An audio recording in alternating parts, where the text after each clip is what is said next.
The UN Security Council shot down a Russian draft proposal to launch an investigation into the sabotage that blew up the Nord Stream pipelines last summer. Now, on Monday, all but 3 member states voted against establishing an independent probe into the attack. Brazil, China, and Russia voted in favor.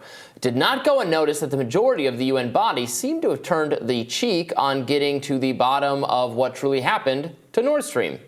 The Russian government is adamant that Germany, Denmark, and Sweden are involved in covering up the U.S.'s role in the said sabotage, which the White House continues to deny. And this is the issue. The very people that are being tasked with the investigation are arguably complicit, per the reporting by Hirsch, et cetera, in the actual sabotage. And it seems like a no-brainer to many folks, including Jeffrey Sachs, who testified at the hearing in favor of there being some independent UN body doing an investigation, that there should be somebody other than people who have been fingered in the sabotage, looking into the sabotage.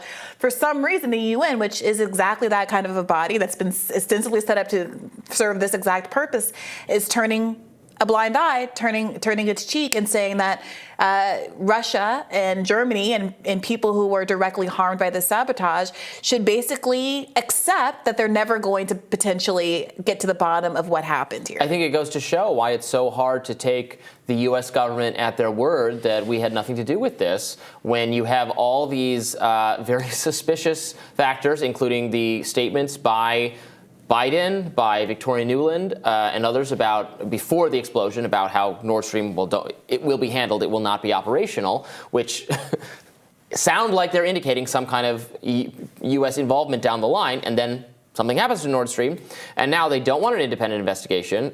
They have shifted from saying, well, Russia did this, but now that's not believable, so now it's, well, some non-state actor, maybe a Russian non-state actor, maybe a Ukrainian non-state actor, who knows?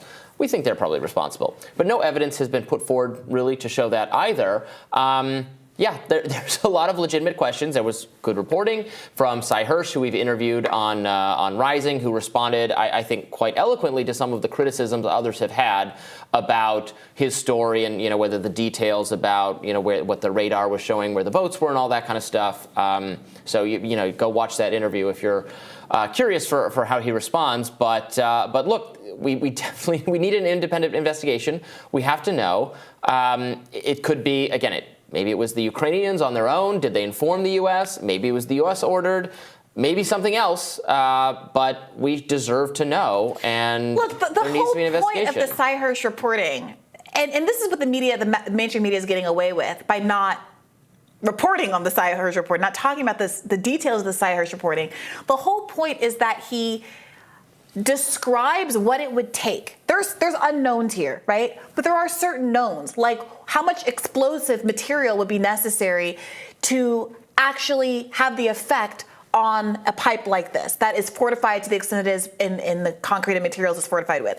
What it would take from a technical perspective to get divers down to the bottom of the sea to do something like this. And what it would take from an intelligence perspective to be able to get unspotted to this point in the ocean and conduct this, right? Those are the knowns. And what Cy Hirsch did, which none of the other reporting, including this piece in the New York Times from last week or the week before that seemed to be putting forward a narrative that, shall we say, is very convenient to the intelligence interests of the United States,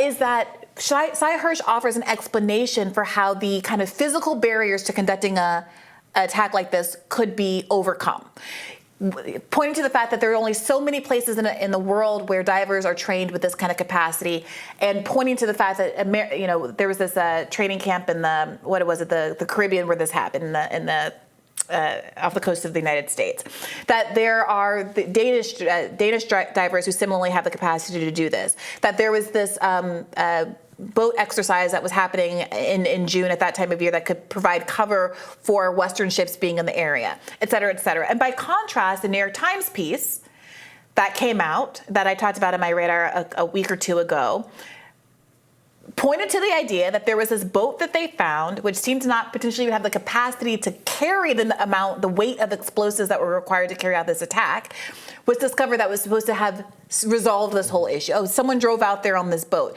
Moreover, the New York Times story corroborated aspects of Sy Hersh's reporting, because to your point, what did people say to Sy Hersh? That the radar would have picked up this boat. It couldn't possibly be the case that your narrative is true. That's what people said to say that Sy Hersh was wrong. Sy Hersh was wrong. Now here comes this New York Times story, which exonerates the U.S. government, which also relies on a boat being able to get to the same place undetected by radar, and which corroborates Sy Hersh's explanation of why it is that boats can, in fact, avoid that kind of detection. So now here we are. The UN Security Council has voted. Notably, it's not just that Brazil, China, and Russia were the only ones in favor. There were no votes. The rest were abstentions.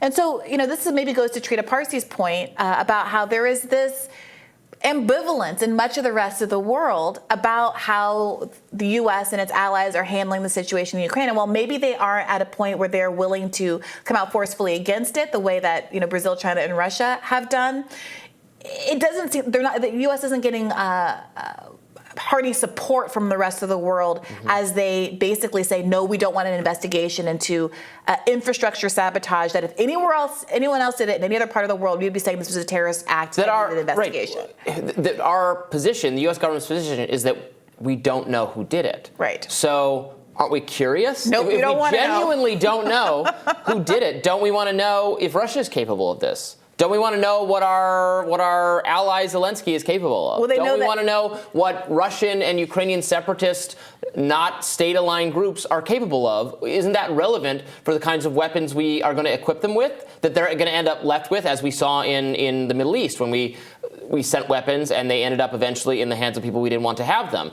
These seem like important questions that we should be operating. We would want all the facts so that we can better structure our Ukraine policy. Even if it's going to be the same policy of supporting them, you'd think we want to know. So the fact that we are not particularly curious is a little interesting. Yes, someone stole cookies from the cookie jar, and they want to appoint the 6-year-old with crumbs all over its face to investigate the crime. Rules-based order, I don't know. I don't know how much. I call it the fools-based order. Robby. It's kind of like it's not funny, but I don't know what you can do other than laugh because of how flagrant this sort of a thing is. It's the UN. What possible excuse could you have? And by the way, I interviewed Ro Khanna about this on my podcast week before last. And I asked him specifically whether he thought that the UN should investigate this and or whether there should be some independent congressional investigation into the US's involvement. And his answer was basically he doesn't think it's risen to that.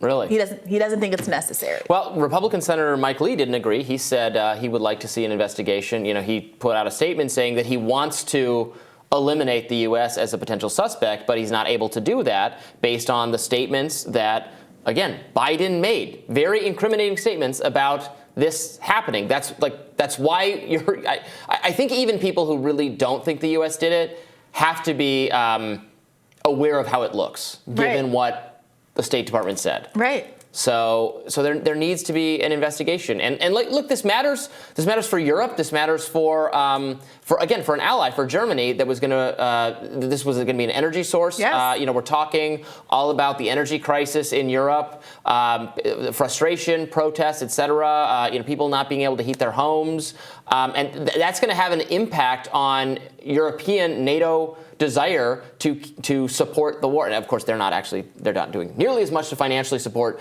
the Ukrainians as the U.S. is. I think a lot of us think that even if this war is going to continue and Ukraine's going to continue getting support, that honestly that should fall to Ukraine's own neighbors more so than the U.S. Actually, this is a criticism Trump has made of kind of foreign policy going back forever that resonates with a lot of people, and I don't think it's wrong, that we shouldn't be the world's policemen and piggy bank, that we're responsible for funding, for protecting the forces of good all over the globe. Europe and European countries get to be free riders here, and that's not really fair, given this is a very European issue. Yes. But at the same time, the people are not going to be willing necessarily to support something, to support the people of Europe being more involved in funding the Ukrainian defense when they can't keep the lights on in their own homes. In fact, we talked about this with a guest on today's show from France who's talking about what are some of the motivators of the protests and 1 million people in the streets in Paris are. They're trying to raise the pension age, and the justification is largely that they have these deficits that are created by the energy crisis that was created by the Ukraine war. So now they're telling French citizens who's worked their whole lives, you have to work a few extra years so we can fund this proxy war that really has nothing to do with us anyway. And people, I think, are justifiably very upset about that, and millions of them have decided to take to the streets as a consequence and do general strikes, mass labor strikes in the country.